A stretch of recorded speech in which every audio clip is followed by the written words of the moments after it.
Dans l'actualité de ce mercredi 6 avril, branle-bas de combat chez Alcan. Salariés et direction se préparent à la visite de Nicolas Sarkozy demain et soir. Une importante manifestation est prévue par ailleurs en même temps dans les rues de la ville. Patrick Stefanini quittera l'Auvergne pour l'Aquitaine. Ce matin en Conseil des ministres a été nommé son successeur à la région. Il s'agit de Francis Lamy, actuellement préfet des Alpes-Maritimes. Et puis les militants de Greenpeace organisaient un happening ce midi place de Jaude, opération Die In pour sensibiliser l'opinion au nécessaire débat selon eux sur le nucléaire. Demain, 11 h, l'avion du président de la République se posera à l'aéroport d'Aulnat. Destination finale, l'usine d'Alcan, à Issoire. En pleine semaine de l'industrie, le chef de l'État a donc choisi l'Auvergne pour organiser une table ronde sur la question et rappeler l'entrée au capital d'Alcan de l'État. Une visite très attendue par la direction du groupe, bien évidemment, qui prend cela comme un honneur. La dernière visite d'un chef de l'État dans l'usine remontant à 1955, c'était la visite du général de Gaulle. La direction qui se plaît de son côté a rappelé que le groupe Alcan a bien un avenir à Issoire. Écoutez les propos de la direction.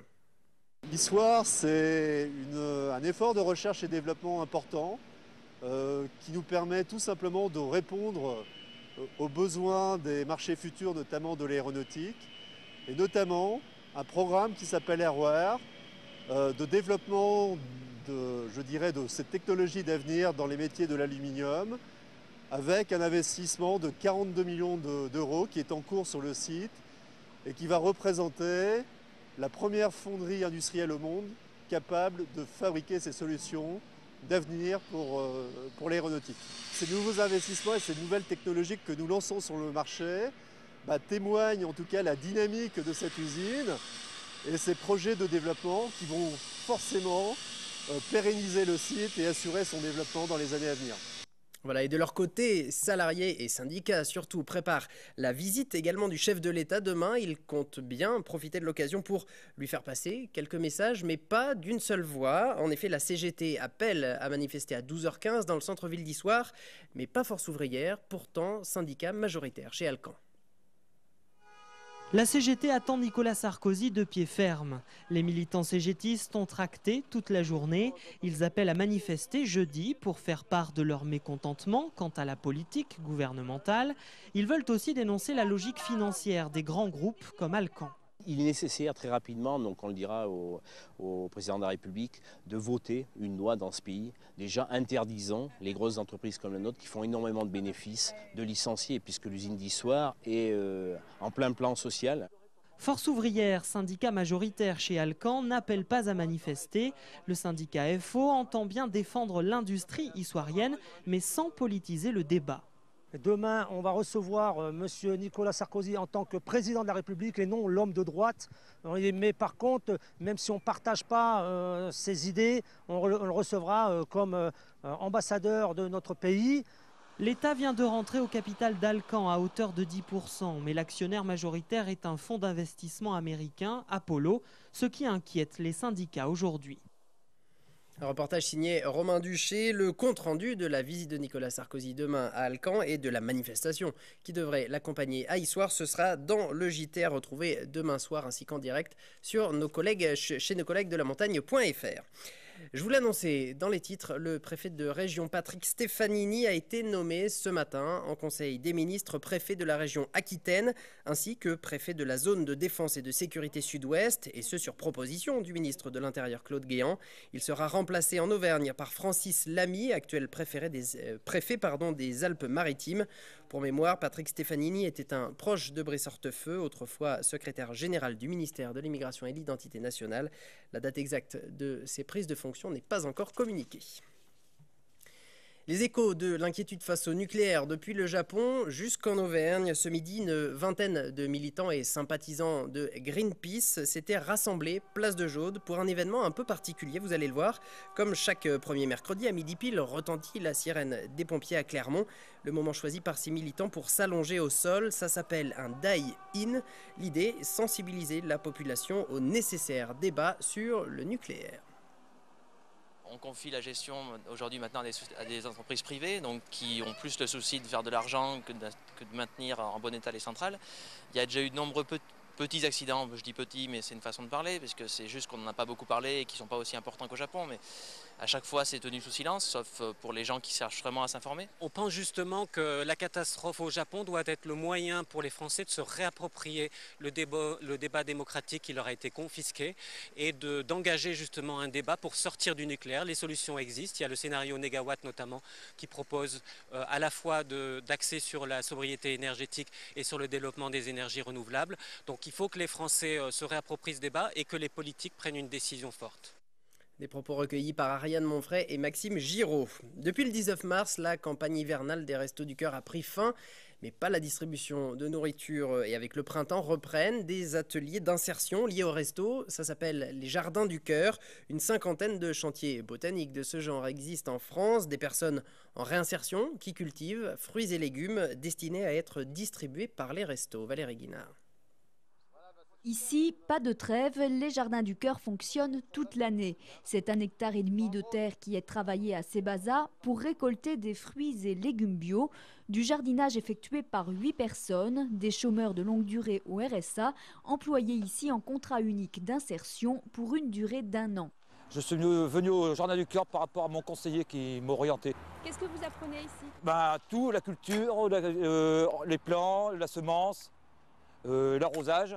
La serre, les châssis. En plus d'un métier, ici, ces personnes apprennent à se réinsérer dans la vie active. Ils retrouvent de vrais horaires de travail, un contact avec la société.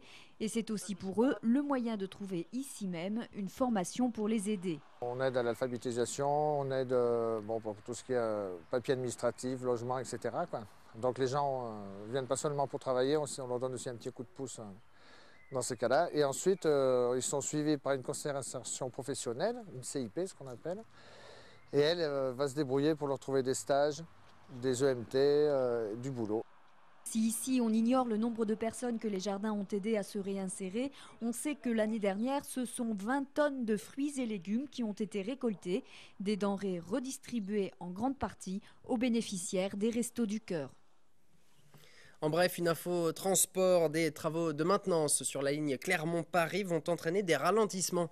La SNCF a modifié les horaires de ces TEOS, donc renseignez-vous. Et d'ailleurs, le TEOS partant à 10h29 de Clermont sera supprimé plusieurs jours durant, à partir de demain jusqu'au 8 avril, ainsi que du 10 au 13 mai 2011. Pour plus d'infos, consultez le www.corailteos.com. Rugby, le top 14 fait relâche, place à la Coupe d'Europe. Demain soir, l'ASM affronte La Rochelle en quart de finale du Challenge européen. Une compétition que les hommes de Vern Cotter n'ont pas l'intention de prendre par-dessus la jambe. Le vainqueur du Challenge européen se verra en effet attribuer un billet pour l'édition 2011-2012 de la H-Cup. Martial Delecluse.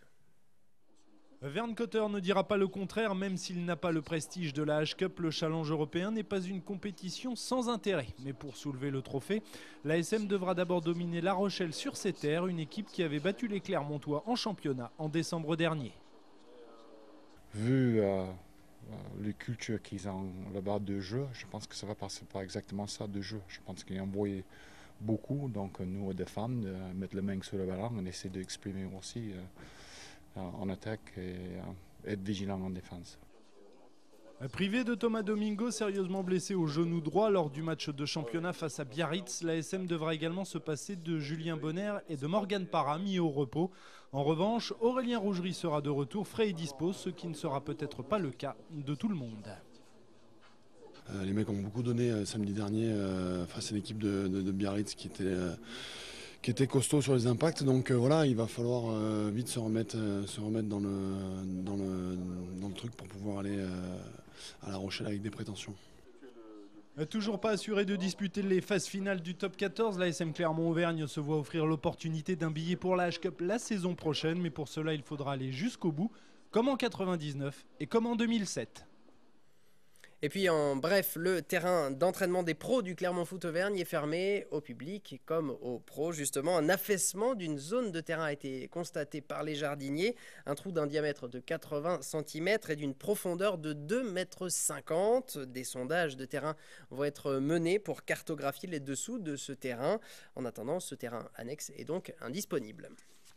Et on referme cette édition en musique. Le groupe Kiss in Mass est ce soir dans Sa part en live sur Clermont Première. À partir de 20h, retrouvez ces Clermontois aux accents de pop britannique sur notre antenne. Quant à nous, on se retrouve en français juste après cet extrait pour la météo.